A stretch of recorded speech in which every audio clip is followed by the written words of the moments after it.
ជំរាបសួរបងប្អូនខ្មែរទូទាំងពិភពលោកនិងជំរាបសួរបងសៀងស័ក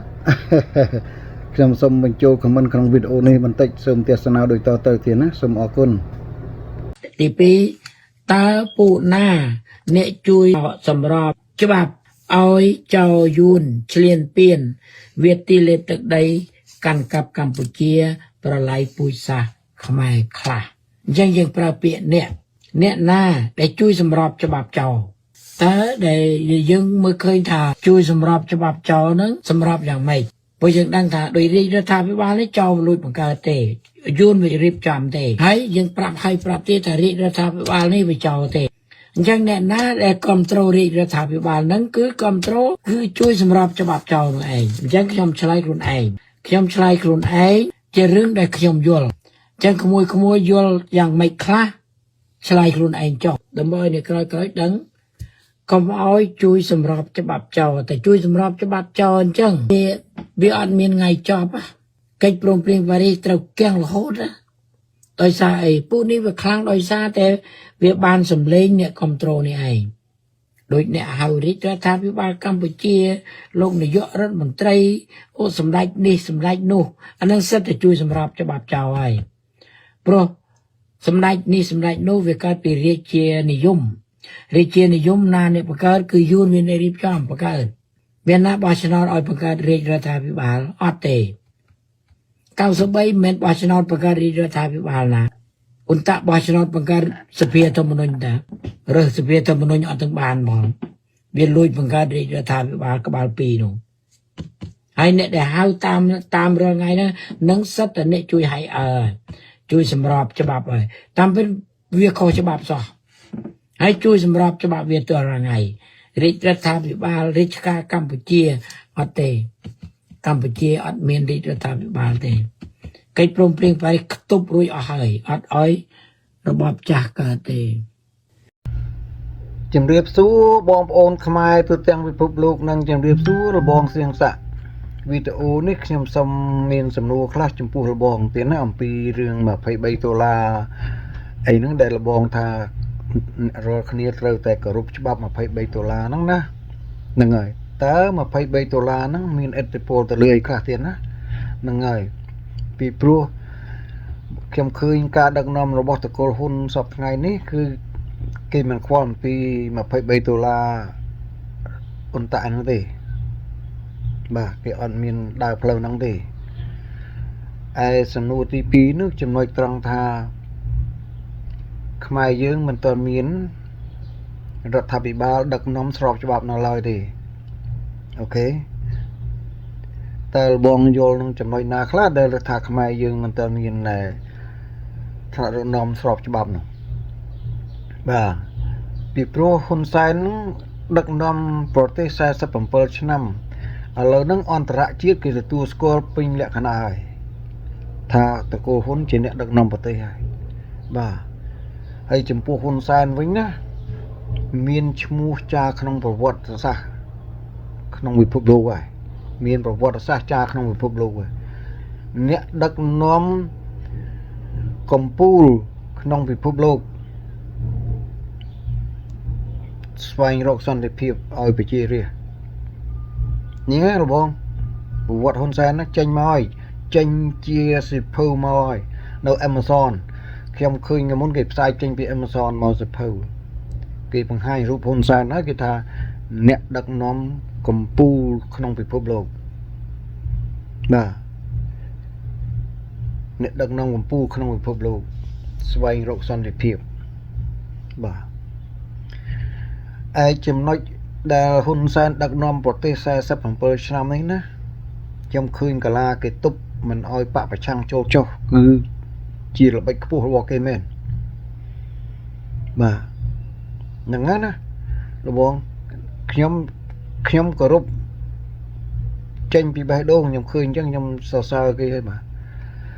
ហើយសំណួរមួយទៀតនោះណាដែលរបងកំពុងរៀបចំគម្រោងអីហ្នឹងរោគសាកសីផុសតាងអីហ្នឹងគឺរបងធ្វើដើម្បីអីទៅដឹងទម្លាក់តកូលហ៊ុនឬមួយយ៉ាងម៉េចបាទអញ្ចឹងរបងខ្ញុំចង់និយាយរឿងមួយអូខេសំណួរខ្ញុំនោះគឺចប់ហើយគឺប្រទេសជាតិយើងណា មានអ្នកដឹកនាំរាប់រយចំនួនមកហើយនឹងហើយសូមលំមេត្តាយកអ្នកថ្នាក់ដឹកនាំណាម្នាក់រាប់រយចំនួនហ្នឹងមកយកមកប្រៀបធៀបនឹងតកូលហ៊ុននេះបានទេនេះជាសំណួរដែលស្មោះត្រង់ណាទៀតណាបាទពីព្រោះតកូលហ៊ុនដឹកនាំ47ឆ្នាំប្រទេសជាតិបានស្ថិតក្នុងអាយ៉ងយួន30ឆ្នាំតែឆ្លងផុតហើយទៀតក្រោយឆ្លងផុត2ឆ្នាំក្រោយមកហ៊ុនសែនមានសមត្ថភាពដកគម្រោងដី CLV ចេញពីវៀតណាមមានសមត្ថភាពគៀងយួនឲ្យមករស់នៅលើគោកបាទនោះមានន័យថាបញ្ជាក់ប្រាប់ថាវាឆ្លងផុតអាយ៉ងហើយឯចំពោះលបងវិញថាយួនពេញស្រុកខ្មែរអូខេកងទ័ពយួននៅពេញស្រុកខ្មែរមិនទាន់ដកចេញអញ្ចឹងហ្នឹងហើយអញ្ចឹងបានន័យថាលបងអត់បានចូលទៅស្រុកខ្មែរទេអញ្ចឹងគឺខ្ញុំសូមឲ្យលបងទៅតាមដានសភាពការស្រុកខ្មែរសិនអានេះគេហៅថាចូលបត់បំពេញវាយប្រហារគេបំពេញខ្លះណាបាទនេះខ្ញុំចង់ជម្រាបលបងអញ្ចឹងណាហ្នឹងហើយបើតាមដានសភាពការក្នុងប្រទេសជាតិក្នុងសង្គមជាតិនឹងតាមដានប្រវត្តិសាស្ត្ររបស់ខ្ញុំនេះណាគឺខ្ញុំសូមលើកដំកើងទៅត្រកូលហ៊ុនជាអ្នកដឹកនាំដ៏កំពូលមួយសម្រាប់ប្រវត្តិសាស្ត្រខ្មែរយើងណាបងអូខេអញ្ចឹងបើបងបានដឹងប្រវត្តិថ្នាក់ដឹកនាំខ្មែរមួយណាអាចមកប្រៀបធៀបនឹងតកូលហ៊ុននេះបានសូមបងទាញយកមកឆ្លុះបញ្ចាំងផងទៀតណាខ្ញុំក៏ចង់ឃើញដែរព្រោះខ្ញុំតាមដានតែអត់ឃើញទេអត់ឃើញមានទេបាទអូខេឥឡូវនេះខ្ញុំសូមទាញគុណសម្បត្តិការដឹកនាំរបស់តកូលហ៊ុនអូខេហ៊ុនសែនដឹកនាំប្រទេសជាតិ47ឆ្នាំបាទវាលីឡំជាមួយនឹងក្មួយហ៊ុនម៉ាណែតចូលមកដឹកនាំនេះវាអញ្ចឹងបានរាប់ថាតកូលហ៊ុនបដ ாய் ទៅហ្នឹងហើយ47ឆ្នាំប្រទេសជាតិជាប់អាយ៉ងយួន30ឆ្នាំបានឆ្លងផុតហើយតកូលហ៊ុនមានសិទ្ធិពេញលក្ខណៈ17ឆ្នាំគេកសាងប្រទេសជាតិសូមលបងទៅតាមដានសភាពការសង្គមជាតិយើងមានអាគារធំខ្ពស់ស្កឹមស្កៃស្ទើរតែពេញប្រទេសបាទអូខេមានស្ពានមានថ្នល់ខ្វាត់ខ្វែងមានការងារឲ្យប្រជារាស្ត្រធ្វើគ្រប់គ្រាន់សូម្បីតែប្រជារាស្ត្រត្រឡប់ទៅពីស្រុកថៃទៅជាង1លាននាក់នេះក៏គេមានការងារឲ្យប្រជារាស្ត្រធ្វើគ្រប់គ្រាន់ដែរបាទគេបង្កើនពួកវិនិយោគទុនចូលប្រងព្រាតនេះគុណសម្បត្តិគេណាបងហ្នឹងហើយខ្ញុំនិយាយអំពីគុណសម្បត្តិនៃការដឹកនាំរបស់តកូលហ៊ុនហើយគេមានគំនិតទៀមទាវាស់វែងព្រំដែនបាទវានៅតូចមែនពិតក៏ប៉ុន្តែវាបញ្ជាក់ថាជាដីរបស់ខ្មែរញ៉ែបងហ្នឹងហើយគេវាស់វែងពីព្រំដែនពីវៀតណាមទៅដល់ឡាវវាមកទៅនឹងអាថៃនឹងឯងអូខេហើយអាថៃហ្នឹងតើលបងដឹងប្រវត្តិសាស្ត្រថៃទេស្ដេចស្ដេចរាល់ថ្ងៃនេះវាបានផ្ដាំកូនវាណាផ្ដាំឲ្យផ្ដាំទៀតធ្វើមិនទៀមទាយកប្រាសាទព្រះវិហារនិងដីមកជួរនឹងឲ្យព្រំដែននៅខាងតែបានដល់មកថ្នាក់ដឹកនាំខ្មែរយើងទៅសុំឯកភាពវាវាស់វែងព្រំដែនបញ្ជាក់ឲ្យច្បាស់លាស់វាខឹងបងបាទវាខឹងហើយវាចាប់បង្កហេតុរបូតមកនេះលបង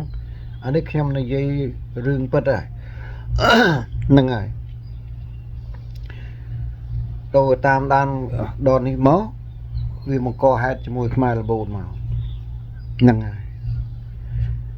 ហើយខ្ញុំមិនចង់និយាយបន្តទៅទៀតទេប៉ុន្តែខ្ញុំសុំសួរលបងចេះដែលលបងមានប្រសាសន៍ថា shut off គឺថាយួនអត់មាននៅស្រុកខ្មែរនៅយួនវាមាននៅតែប្រជាជនធម្មតាទេ កងទ័ពអត់មានទីទេបាទហើយចំពោះអ្នកខ្លះមានប្រសាសន៍ថាយួនហូចូលស្រុកខ្មែរណាលបងរស់នៅស្រុកខ្មែរលបងក៏អាយុមិនច្រើនជាងខ្ញុំក៏មិនតិចជាងខ្ញុំដែរបើតាមខ្ញុំមើលណាខ្ញុំអាយុ83ឆ្នាំហើយហ្នឹងហើយក្នុងសម័យសម្ដេចសីហនុស្ថិតិយួនមាន2លាន100000នាក់ហេតុអីបានជាខ្ញុំដឹងកាលពីសម័យសាធារណរដ្ឋនោះខ្ញុំជាទាហានលន់នល់ផងកំងដូលពិសេសលោកឡុងបារ៉េតផងហើយគេបញ្ជាឲ្យខ្ញុំហ្នឹងទៅធ្វើស្ថិតិគៀងយូរនៅមកកដប់គ្រប់ខេត្តទាំងអស់ហ្នឹងហើយអូខេដើម្បីបំរុងនឹងបញ្ជូនពួកវាទៅស្រុកវាវិញតែយួនទាំងអស់ហ្នឹងអត់បាននៅក្នុងផ្ទះហើយអត់បានទៅស្រុកវាវិញទៀតគេអត់ឲ្យវានៅក្នុងផ្ទះទេគេដេញវាចេញមកនៅក្រៅផ្ទះទាំងអស់ឲ្យនៅមកកដប់ធ្វើបាបគ្នារត់វត្ថុហ្នឹងហើយនេះលបងហ្នឹងហើយយួននៅក្រៅផ្ទះយួនរស់នៅអត់មានផ្ទះសម្បែងរហូតដល់ទៅពយពោតរំដោះបានទាំងស្រុងនេះណាអូខេហើយនៅបច្ចុប្បន្ននេះអានេះខ្ញុំសូមនិយាយតែអំពីគុណសម្បត្តិដែលគេបានសាងទេបាទនៅបច្ចុប្បន្ននេះរបងចុះទៅស្រុកខ្មែរទៅខេត្តណាខ្លះយួនអត់ទាន់មានចូលទៅដល់ទេនៅខេត្តខ្លះណាទៀតណាបាទអូខេហើយបើចង់ដឹងឲ្យច្បាស់លាស់ណាសូមបងទៅធ្វើស្ថិតិសញ្ជាតិយួនតើមានប្រមាណនៅក្នុងប្រទេសខ្មែរយើងបាទទោះតែចូលមកម្ដង100000នាក់អីហ្នឹងក៏មិនរាប់ថាច្រើនហួសពី2លាន100000នាក់ដែរអូខេខ្ញុំមិនដឹងថាយ៉ាងម៉េចបានជាលបងមិនដឹងស្ថិតិយួននៅសម័យសីហនុទេអូខេខ្ញុំអត់យល់ទេព្រោះលបងរស់នៅចំនួនហ្នឹងលបងគួរតែដឹងហើយខ្ញុំនេះផ្ទាល់គឺខ្ញុំអ្នករាប់ខ្ញុំក៏អត់ដឹងដែរប៉ុន្តែខ្ញុំជាអ្នកធ្វើការខាងហ្នឹងបានខ្ញុំដឹងអូខេលបងចំនួនយួនក្នុងសម័យសម្ដេចសីហនុ2លាន100000នាក់ហ្នឹងហើយខ្ញុំមកដឹងនៅសម័យប៉ុលពតនេះនៅសម័យនៃសាធារណរដ្ឋនេះបានខ្ញុំដឹងណាអូខេលបងខ្ញុំក៏សូមស្នើសួរសំណួរខ្លះហើយនឹងនិយាយលេងខ្លះប៉ុណ្្នឹងហើយអូខេហ្នឹងហើយអូខេសូមសប្បាយទាំងអស់គ្នាណាលបងណា